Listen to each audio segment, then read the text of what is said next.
अस्सलामुअलैकुम बिस्मिल्लाहिर्रहमानिर्रहीम।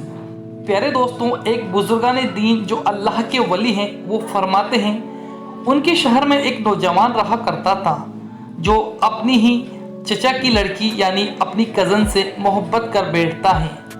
वो दिल ही दिल में उसे अपना दिल की दुल्हन बना चुका था, लेकिन कभी उस लड़की को बताने का उसे मौका नहीं मिलता है।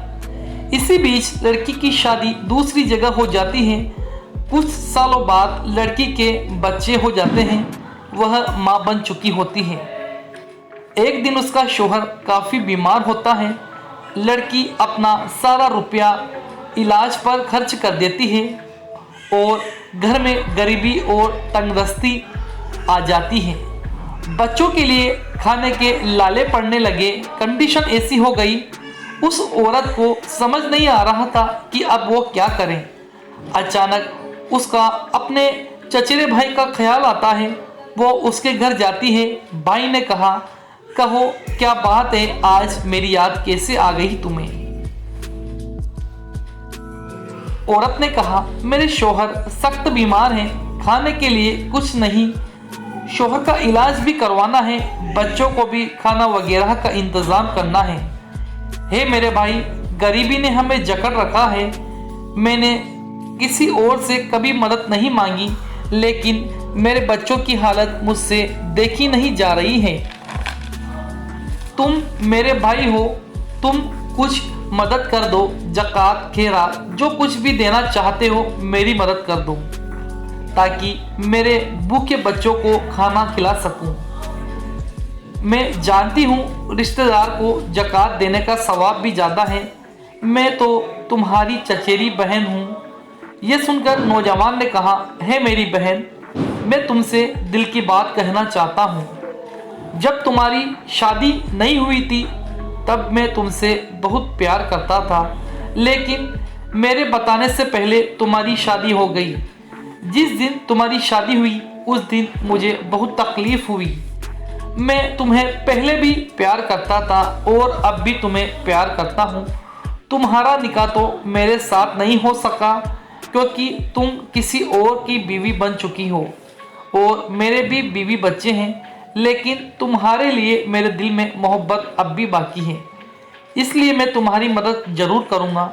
तुम भी मेरा एक काम कर देना, तुम आज की रात मेरे साथ रहो, अपने आप को मेरे हवाले करना होगा। यह सुनकर औरत ने कहा, शर्म करो, मैं तुम्हारी बहन हूँ, मेरे शौहर और बच्चे हैं। नौजवान कहता है, तुम्हारी हालत बहुत ख़राब है, तुम्हारे शौहर बीमार हैं, तुम्हारे बच्चे भूखे मर जाएंगे। थोड़ी देर लड़की सोच में डूब जाती है और नौजवान को हाँ कर देती है और कहती है, जो तुम कहोगे मैं करने को तैयार हूँ, लेकिन मेरी मदद ज़रूर करना। नौजवान उसकी मदद को तैयार हो जाता है और कहता है, आधी रात को तुम्हें आना होगा, वादा करो, मैं अभी तुम्हारी मदद करता हूँ। उसके बाद लड़का कुछ पैसे लड़की को देता है। लड़की वापस आधी रात को आती है। नौजवान के घर पहुंचकर दरवाज़ा खटखटाती है। नौजवान दरवाज़ा खोलता है, मानो वो उस लड़की का ही इंतज़ार कर रहा हो। उसको आज कहाँ नींद आने वाली थी। उसके दिल और दिमाग में शैतान बस चुका था। उसने लड़की का हाथ पकड़ा और खुद की ओर खींचा। लड़की मारे डर के काँप रही थी, उसका जिस्म काँप रहा था। नौजवान ने कहा, तुम्हें डर क्यों लग रहा है? यहाँ हमारे अलावा कोई नहीं है।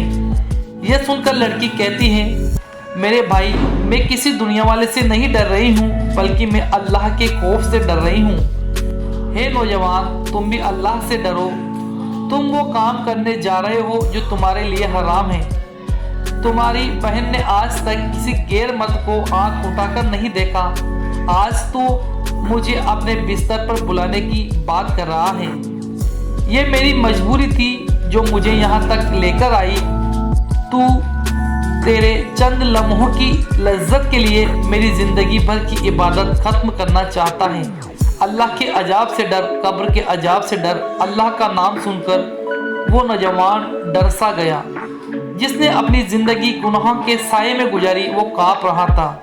जिस गुनाह को सोचकर तुम इतना डर रही हो जो तुमने अभी किया भी नहीं। मैं तो बहुत गुनाह किए हैं, मेरा क्या होगा। नौजवान लड़की से माफ़ी मांगता है और कुछ पैसे देकर मदद करने के लिए कहता है और कहता है, हे मेरी बहन, जब अल्लाह के सामने क़यामत के दिन मेरे नामाए आमाल अल्लाह के सामने पेश किए जाएं, जब मेरे पास कोई नेकी नहीं होगी, अल्लाह फरिश्तों को हुक्म देगा, जाओ इसे लेकर जहन्नम में डाल दो। जब फरिश्ते मुझे घसीट रहे होंगे, जहन्नम की ओर ले जा रहे होंगे, उस वक्त अल्लाह को गवाही दे देना और कह देना है, अल्लाह ये शख्स तुम्हारा नाम लेकर तुम्हारे नाम से डर गया था, मेरे साथ जीना करना चाहता था, तो ये तुम्हारे नाम से डर गया और उसने गुनाह से तौबा कर ली। तो कहने का मतलब इतना सा है, हमारी उन माँ बहनों से किसी भी तरह की कोई भी मुसीबत, परेशानी, आफत आ जाए, अपनी आबरों का सौदा कभी ना करना।